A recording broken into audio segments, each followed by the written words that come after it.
thought I'd show you some of the hats I've made for our local homeless shelter and tell you how I got started on that and how I do it. A few months ago, I've been on Facebook, one of the local Facebook groups, and this rehab center, had mentioned that they needed warm winter clothes for their inpatients, their male inpatients. So I went to Walmart. I happened to have returned something. I was in Walmart and I thought, well, I've already spent the money, so I went and bought some athletic socks. Later, I went back to look to see where the shelter was, and I was going to drop them off with some hats I had made. I had like in reserve here at the house, and I realized it was really far away from where I was working and living. So I remembered that when I was driving to one of my clients, I had passed a place that looked like it was a shelter or that they did rehab work, but closer to where I was. So I packed up 2 jackets, I packed up the packages of athletic socks and maybe 4 or 5 hats. And as I was driving to work, I called that place and asked them if they needed, the things I had in the car, and the answer was, oh God, yes. So since that time, it's been on my mind, and I did a big house kind of rearrange and put all my crafts in one room, and I have too many boxes of craft supplies. So I thought, well, how can I use these craft supplies up, especially the ones that I don't have an immediate use for. So I thought, let's make more hats. I had one big container just filled with these full skeins of yarn. So I started just making these hats, and I'm going to be making a return visit to the shelter with them probably in the next week or two. So I'll show you what I've made so far. I started out with solid colors because I had some big chunks of yarn that were solid colors. I have like the one burgundy, and I have 2 dark blue and 2 more kind of a French blue. So I've got, let's see, 5 of those. As I was making the solid color ones, of course, I started running out of the solid color yarn, so I started adding stripes. So I have this one with stripes, and this one is 2 color with stripes. This is burgundy and white, and this is blue and burgundy and white. My last one is in process, and it's a burgundy, white, and this blue color stripe. I make them on these round looms. They're very easy. I can do it when I'm watching TV or just talking or whatever. And they take two strands of yarn, so they're thick.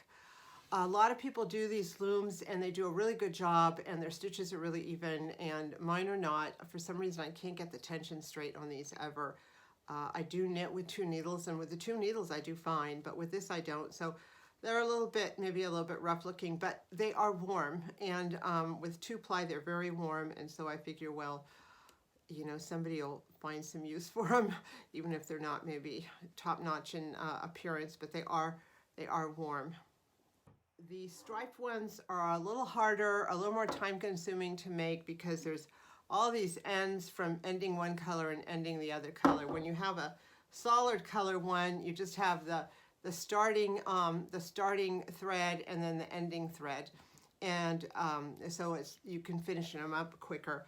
What I do to make these is I start knitting a tube, and then when it gets to about maybe 4 inches long, I turn it over and sort of make a double here, and that turns into a cuff, and I knit it in, so everyone has this sort of thicker cuff. So I don't know if you remember, but when I did my cookie packaging, I did some cookie packaging for my clients. I was going to say for some of my clients, and I was wondering why I had so few clients to make cookie baskets for, and then I recalled that a lot of them have passed away, so there's that end of the job too. But the ones I made it for loved them, except one of them. His dog ate the treats. His dog got into the treats and ate them, and the client didn't tell me. But his caregiver called me and told me what had happened.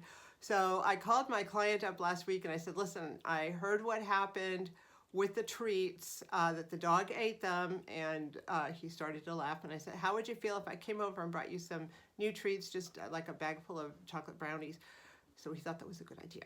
So when I go to take him his brownies next week, 'cause hopefully I'll be better by then, I'm gonna have this one finished. I will have, I think, 1, 2, 3, 4, 5, 6, 7, I'll have 8 hats, and I also have 2 really nice jackets from Costco that I purchased last year, and I purchased them kind of larger because I was going to wear them with other stuff underneath them, but they're, even with that, they're just too big for me, and you know, you really can't adequately try things on at Costco, and I live far from Costco, so I thought, well, make it work. It didn't make it work, but they're in excellent condition, so I'm bringing those 2 jackets also.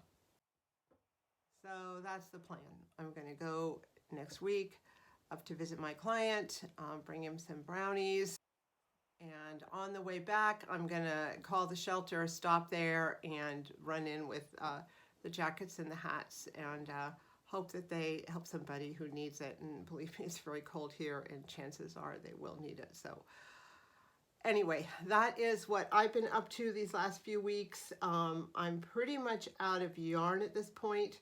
So when I'm done with these, I'm going to turn my attention to doing some sewing and just trying to reduce the stash.